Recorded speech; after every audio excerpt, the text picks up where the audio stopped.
Mucaan nuuf dhalateera, ilmi nuuf kennameera, mootummaan gatiittii isaarra jiraata. Innis gorsaa, dinqisiisaa, Waaqa jabaa, Abbaa bara baraa, mootii nagaa jedhamee ni waamama. Macaafa raajicha Isaayyaas boqonnaa 9:6.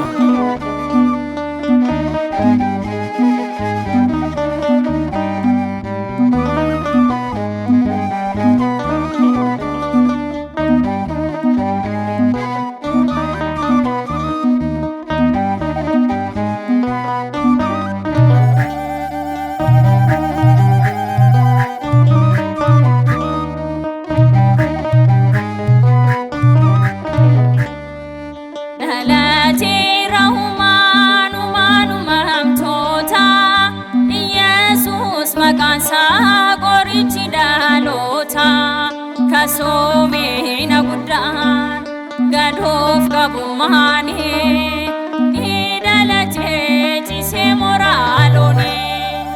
Dhalateera waanuma hamtoota Yesuus maqaan isaa qorichi dhaloota.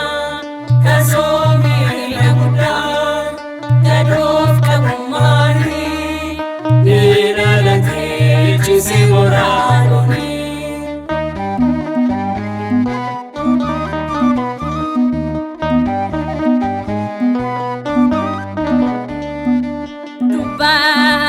Gooftaan nama jalqabaatti akka isa uumee hin dhiisne du'aatti waadaan galameef yeroo raawwii gahee magaalaa Daawitee tarree raajiin ta'e. Dhalateera waanuma hamtoota Yesuus maqaan isaa qorichi dhaloota.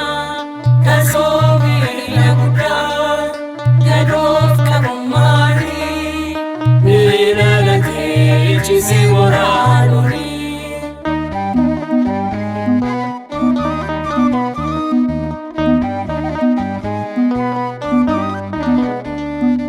Bara isa kennuuf barri lakkaa'amuuf ilmi Waaqa Abbaa dhufee nama ta'uuf.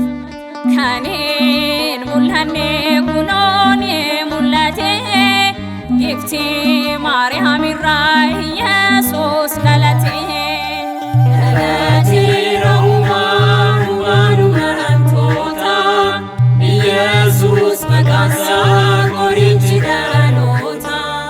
Kasomena guddaan gadoof qabummaani idalaatee ciisee moraalooni.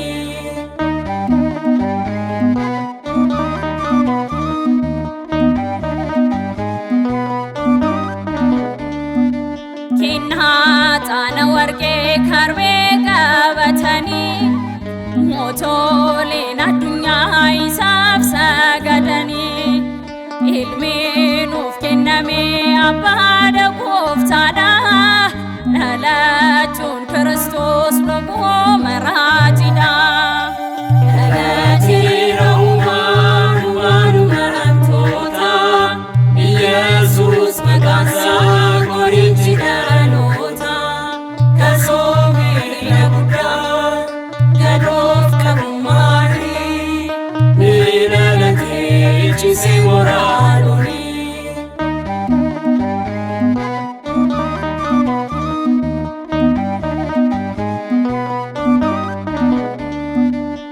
Addunyaan duraa haadha malee abbaarraa, addunyaan booda sabbaa malee haadharraa.